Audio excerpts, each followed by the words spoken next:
What going on, nuggets? Today we're making kolaches. Our kolaches are technically klobasniks, but we call them kolaches here in Texas. I woke up craving them, so we making them. Come on. Okay, first things first, throw all the dough ingredients into one big happy bowl. We're gonna add our flour, sugar, salt, yeast. Don't worry, we're keeping it simple with instant yeast because we've got places to be and no time for yeast to be slow poking around waiting for it to fizzle up and rise. Then you're gonna give that a good little mix before adding your eggs and then some warm milk and melted butter. The real stuff, y'all, none of that fake margarine stuff. Butter's what make these kolaches buttery, duh, and rich, so don't skimp on it. Pour that in like you're giving your dough a nice little buttery bath. And stir that up until you've got a dough that's smooth and maybe a little sticky, but that's all right. Sticky's good. Sticky means flavor. If you're using a stand mixer, go ahead and dump that dough onto a floured surface. Now it's time to knead it. Roll up your sleeves and get in there with your hands. Give it a good amount of loving. Kneading dough is sort of therapeutic. Just work out all your frustrations right there on the counter. Dishwasher stop working, knead it out.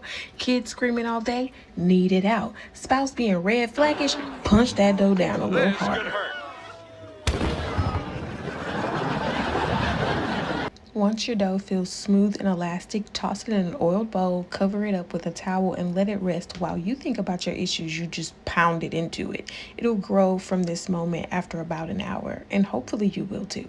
But if you want to rush the process like a control freak, then pop it in an oven preheated to 190 degrees Fahrenheit with a bowl of water at the bottom to create a makeshift proofing box, if you will. While my dough rises, I'm boiling my sausage so that it's tender and I can draw that grease out before I roll it into my dough. All right, now that the dough is all puffed up and feeling good about itself, go ahead and uncover it and give it a little punch down. That's right, knock it down a peg. Get that air right on out of it. Feels good, doesn't it? Now divide that dough into 8 equal pieces. Don't get all super perfectionist here, okay? Just eyeball it. And once you got your pieces, roll each one out to about 1/2 inch thick. No rulers required. This isn't a school project. No one is grading you on precision.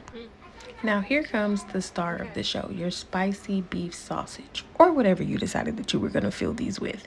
These bad boys are going to take this dough from nice to nice. Lay each sausage down on its little dough blanket and wrap it up like a burrito. Make sure you tuck the ends in snugly, or you'll end up with a little sausage jailbreak in the oven, and nobody wants that. Once your sausages are all wrapped up tight and cozy, place them on a baking sheet. Now don't rush things. We've got to let them rise again for about 20 to 30 minutes. Think of it like a little beauty nap before they hit the oven. While they're puffing up, go ahead and preheat your oven to 350 degrees Fahrenheit. Get it nice and toasty in there. And then brush those beauties with an egg wash, you know, for that evenly melanated look. Now slide them into the oven for about 15 to 20 minutes and you'll know they're ready when they're golden brown and calling out to you like Dwayne at Whitley and Byron's wedding. Baby, please! Please! I do! When they're done, pull them out, let them cool just a smidge, and then dig in. Warm, fluffy, spicy goodness all wrapped up in buttery dough. Now that's what I call a moment. Share them if you must, but I won't judge if you keep them all for yourself. Now here's the reveal. Let's see how these look. Some of them I noticed were in the center and some were off to the side, but either way it's sausage and bread, child, so I don't really care. I'm gonna eat it.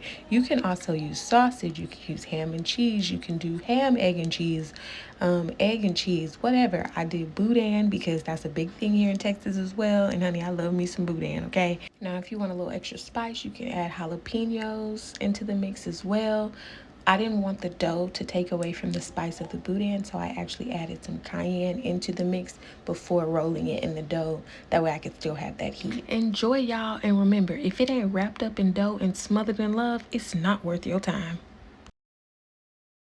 Because apparently we're the only ones that call these kolaches here in Texas. No ma'am, I'm trying to talk, girl. Actual aka they're called klobasniks.